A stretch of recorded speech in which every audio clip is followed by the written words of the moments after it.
Hello friends, எல்லோரும் எப்படி இருக்கீங்க? நல்லா இருக்கீங்களா? எல்லோரும் சாப்பிட்டீங்களா? என்ன சாப்பிட்டீங்க? ஒன்றும் இல்லை, ஒரு சின்ன விஷயம் உங்கள்கிட்ட பகிர்ந்துக்கலான்னு வந்திருக்கேன். இது என்னோடய தோழியோட ஸ்டோரி.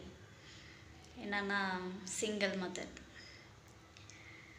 அவளோட எதிர்பார்ப்பு எப்படின்னா, நம்ம மேலே யார் உண்மையான அன்பு காமிக்க மாட்டாங்களா? நம்மளுக்காக இருக்க மாட்டாங்களா? அது யாராக வேணாலும் இருக்கலாம். அப்பா, அம்மா, தம்பி, தங்கச்சி, ஃப்ரெண்ட், எல்லாருமே யாராக வேணாலும் இருக்கலாம். அப்படி அவளோட எதிர்பார்ப்பு அங்கே கிடைக்கலன்ற ஒரு பட்சத்தில் ரொம்ப உடஞ்சி போயிடுறா. ரொம்ப ரொம்ப நம்ம எதிர்பார்க்குறவங்கள்ட்ட அந்த எதிர்பார்ப்பு, அந்த அந்த அன்பு, அந்த அரவணைப்பு கிடைக்கலன்ற ஒரு பட்சத்தில் அவளோட தாட்டே வேறு மாதிரி இருக்காங்க. அது அது என்னன்னா, எல்லாரும் சொல்லலாம், நான் இருக்கேன், நான் உனக்காக இருக்கேன், நீ ஏன் ஃபீல் பண்ணுற, நீ ஏன் கவலைப்படுற, நீ ஏன் கஷ்டப்படுற, நான் இருக்கேன். அப்படி சும்மா அது வெறும் வாய் வார்த்தையால் மட்டும் சொன்னால் பத்தாதில்ல, அவங்களோட செயல்லையும் அதை காமிக்கணும்.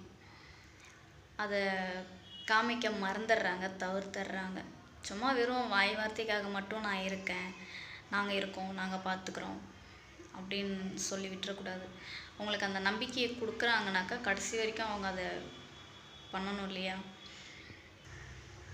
என்னை பொறுத்தளவுக்கு நான் சிங்கிள் மதருக்கு சொல்லிக்க வேண்டியது ஒரே ஒரு கருத்து தான்.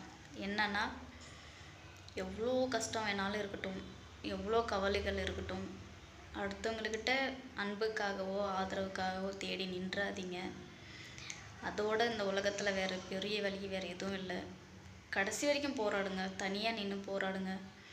ஐயோ, அவங்க நம்ம கூட இருப்பாங்க, இவங்க நம்ம கூட இருப்பாங்க, பெற்றவங்க இருக்காங்க, கூட பிறந்தவங்க இருக்காங்க, யாரையும் எதிர்பார்த்து வாழாதீங்க. அது ரொம்ப ரொம்ப தப்பான ஒரு விஷயம். ஏன்னா யாருமே கடைசி வரைக்கும் நம்மளுக்கு சப்போர்ட் பண்ணுவாங்கன்றது சொல்ல முடியாது இல்லையா? அவங்களையும் குறை சொல்லக்கூடாது.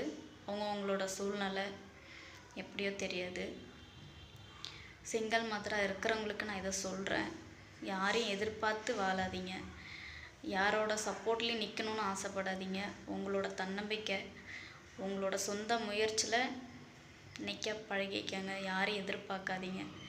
எதிர்பார்த்தா பின்னாடி இப்படி தான் கஷ்டம் வரும். நம்ம அவங்கள எதிர்பார்த்து வந்தோமே, அவங்கள நம்பி நம்ம வந்தோமே அப்படின்ற மாதிரி ஆகிடும். யாரையும் எதிர்பார்க்காதீங்க. உங்களோட சொந்த முயற்சியில் முன்னேறி போங்க. முடிஞ்ச அளவுக்கு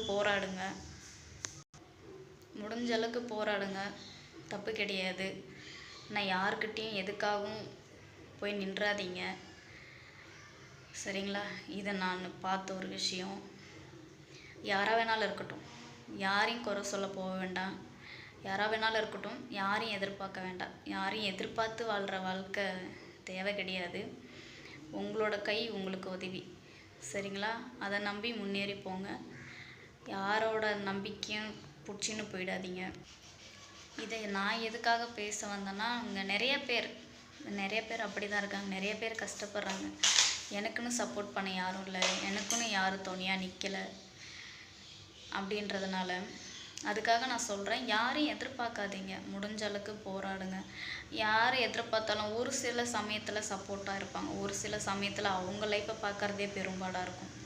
இதில் நம்ம லைஃப்பை பார்க்குறதுக்கான நேரம் அவங்களுக்கு சுத்தமாக இருக்காது.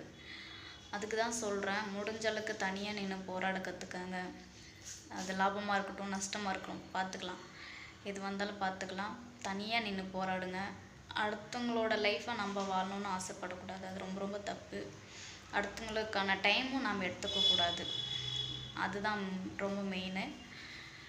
தனியாக நின்று போராடலாம், எவ்வளோ வேணாலும் போராடலாம், கஷ்டப்படலாம், தப்பு கிடையாது. இப்போவும் சொல்கிறேன், யாரும் நம்மளுக்கு இல்லைன்னு நினச்சி கவலைப்படாதீங்க, கஷ்டப்படாதீங்க. நமக்கு நாம தான் அப்படின்ற மாதிரி போயிடுங்க. வலி கொடுக்காது, சரிங்களா? நான் பேசுனது சரியாக தப்பான்னு எனக்கு தெரியாது. எனக்கு தெரிஞ்ச கருத்துக்களை நான் உங்களுக்கு முன்னாடி வைக்கிறேன். தப்பாக இருந்தால் கமெண்ட் பண்ணுங்கள், சரியாக இருந்தாலும் கமெண்ட் பண்ணுங்கள். டாட்டா, பாய் பாய்.